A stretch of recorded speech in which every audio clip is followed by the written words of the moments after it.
चलत कत टेढ़े टेढ़े टेढ़े, नौ द्वार नरक घर मूंदे, दुर्गंध ही के बेड़े।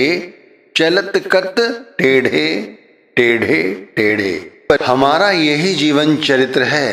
इतना अहंकार है हमारे अंदर कि हम लोगों से इतरा कर बोलते हैं, टेढ़े जवाब देते हैं।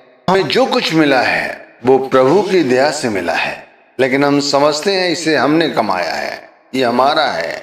इसीलिए हम बल बुद्धि का, धन दौलत का, ज्ञान ध्यान का, मान सम्मान का, पद पदवी का अभिमान करते हैं। भाई ये अज्ञानता की उपज है।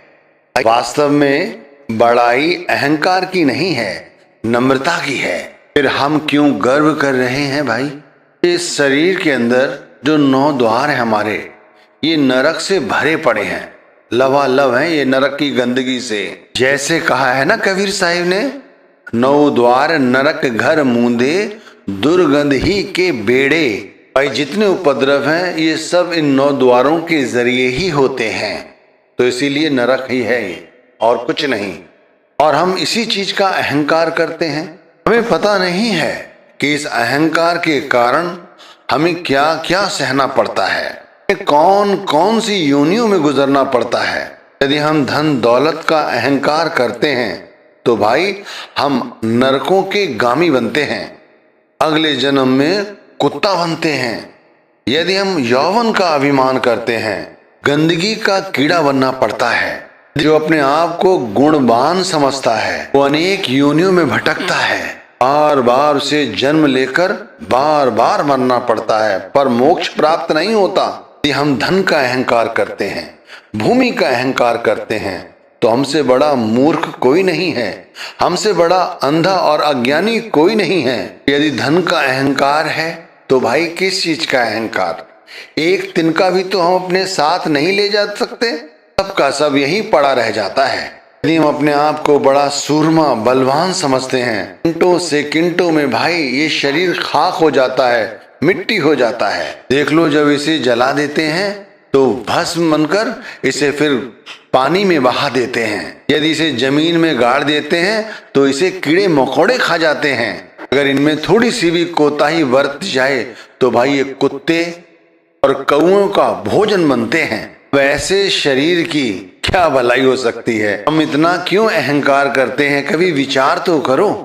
नाम दान के बाद भी हमारी आंखें अभी फूटी ही हैं, खुली नहीं हैं। इसीलिए तो हमें ये सत्य रूपी तथ्य दिखाई नहीं दे रहा है, हमें सद्बुद्धि नहीं होती, ये सत्य दिखाई नहीं दे रहा है।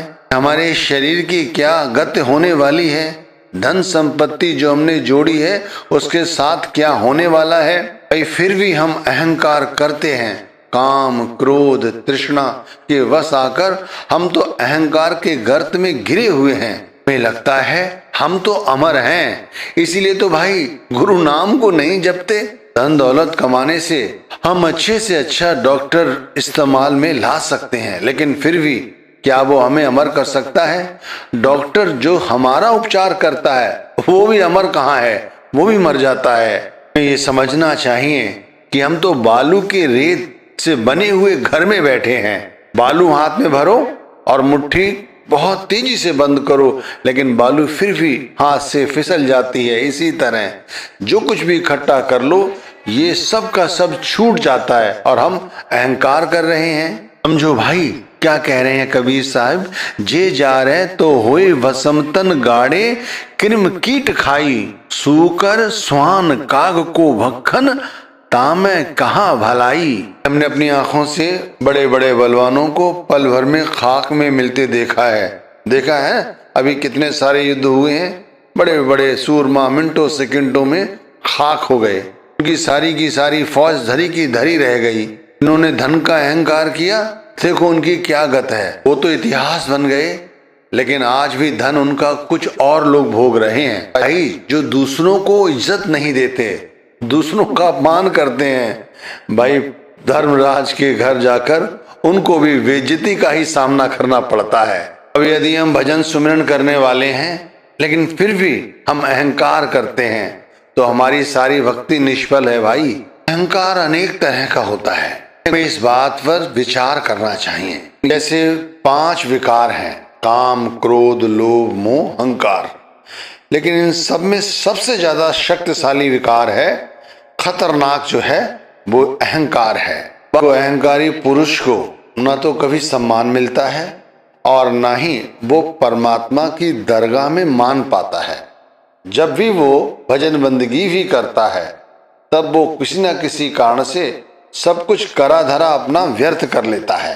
अहंकार के पीछे एक बड़ा भाव होता है कि हम अपने आप को तो बड़ा मानते हैं और दूसरों को तुच्छ मानते हैं। यदि हम अहंकारी हैं तो हमें ये लगता है कि परमात्मा कुछ नहीं है, जो कुछ है वो हम हैं। यानी हम खुद को कर्ता मान लेते हैं और सबको तुच्छ समझना शुरू कर देते हैं। हमें पता भी नहीं चलता ये कब हमारे अपने मित्रों को हमारा दुश्मन बना देता है, हमारे अपनों को भी हमसे दूर कर देता है। अहंकारी की कोई इज्जत नहीं करता। अहंकारी व्यक्ति अपने आप को गलत भी नहीं समझता। क्या आपने ये देखा है कि पानी कभी ऊंचे स्थान पर टिकता है? पानी हमेशा ही नीची जगह ही भरा रहता है, उसी जगह टिकता है जहां गहराई होती है। और अहंकारी व्यक्ति का हृदय, उसका तो हृदय पर्वत की चोटी की तरह होता है। वो तो प्रभु से भी अपने आप को ऊंचा समझता है। इस सारे संसार में अहंकार का ही बोलबाला है। हर व्यक्ति अहंकार का शिकार है। इसीलिए आज घर परिवार में प्रेम की बजाय नफरत है। बेटा बड़ा होकर बाप से अहंकार करने लगता है और बाप को बाप नहीं समझता। नौकर कार्य करता हुआ मालिक को मालिक नहीं समझता। मालिक नौकरों को नौकर नहीं समझता। भाई एक बात समझाने की कोशिश कर रहा हूं कि जितना हो सके अहंकार से बचने की कोशिश करो। भाई एक बात समझो, जिस प्रकार तराजू का पड़ला हल्का तो ऊपर हो जाता है और भारी नीचे झुका होता है, उसी तरह जिस हृदय में प्रभु प्रेम समाया हुआ है, नाम भक्ति समाई हुई है, भाई वही हृदय नम्रता से भरपूर है। देखो, यदि हम यही समझते रहे कि जो कुछ घर में हो रहा है ये घर मेरे द्वारा चल रहा है, तब भाई ये अहंकार तो कभी हमारे अंदर से जाएगा नहीं और ना ही हमें कभी सुख मिलेगा। जब तक हमारे अंदर अपना बिराना ये सब रहेगा तब तक हमारे अंदर हौमे और अहंकार बनी रहेगी। अहंकार से किस तरह से मुक्ति प्राप्त की जाए, अब इस पर विचार कर लेते हैं। तो भाई ये विचार करो कि जो कुछ हो रहा है उसे हम कर रहे हैं या वो परमात्मा कर रहा है। यदि हम कर रहे हैं, मैं कर रहा हूं, तो कभी भी अहंकार नहीं जाएगा। लेकिन जिस दिन ये अनुभूति हो गई कि एकमात्र कर्ता वो है, वो ईश्वर है, तब ये हौमे, ये अहंकार दूर हो जाती है। जब मन में संतोष आ जाता है, ईश्वर ही सब कुछ है, तब जाकर द्वैत खत्म होता है। तो हमारे अंदर से असंतुष्ट की जो भावना है वो खत्म हो जाती है। जिस दिन ये ज्ञान हो जाता है, चाहे संपत्ति हो, चाहे हमारा रूप रंग, चाहे ये यौवन, ये जो कुछ है वो ईश्वर का है। ईश्वर इस शरीर में आत्म रूप में मौजूद है। जिस दिन इस शरीर से ये आत्मा निकल जाएगी, उस दिन इस शरीर मिट्टी हो जाएगा। फिर जो कुछ भी हमने जोड़ा है, इकट्ठा किया है, चाहे वो धन संपत्ति हो, चाहे हमने किसी का दिल दुखाया हो, चाहे हमारा बहुत बड़ा घर परिवार हो, बड़े बड़े बिजनेस हो, वो सब के सब यहीं रह जाएंगे। फिर इस तरह से हमें क्यों अहंकार करना है जी? हमें परमात्मा रूपी गुरु ने अपना लिया है। हमें उन्होंने जो नाम दिया है, हमें उस नाम के साथ अपनी लिप जोड़नी चाहिए, उस नाम के रंग में रंग जाना चाहिए। सुबह उठते ही नाम की भजन बंदगी शुरू कर देनी चाहिए। वो कर्ता स्वयं सब कुछ करने वाला है, वो हमारी देख रेख करेगा। ये सोचकर उसके भाड़े में रहते हुए हमें तो सिर्फ केवल उसका ध्यान करना है। हमारे हाथ में कुछ नहीं है, जो कुछ है उसके हाथ में है। जैसी उसकी हम पर नजर रहती है उसी तरह हम रहते हैं। जो कुछ कर रहा है अपनी मौज के अनुसार कर रहा है। तो देख लो, वो ईश्वर सबके साथ भी है और सबसे दूर भी है। वो स्वयं देखता है कि हमें क्या चाहिए और हमें अपने आप देता है। देख लो, वो ईश्वर ना नष्ट होता है, ना वो मरता है, और ना वो आता है, ना वो जाता है। वो सर्वव्यापक है, इसीलिए कहा है हरि व्यापक सर्वत्र समाना। तो हमें इस हौमे को, इस अहंकार को त्याग देना चाहिए। अहंकार का विकारी पुरुष कभी भी सुखी नहीं रहता, वो हमेशा ही दुखी रहता है, चाहे वो भजन बंदगी कितनी ही करे। जो ईश्वर को नहीं मानता, स्वयं को परमात्मा मानता है, कर्ता मानता है, वो भला कैसे सुखी रह सकता है? सुखी तो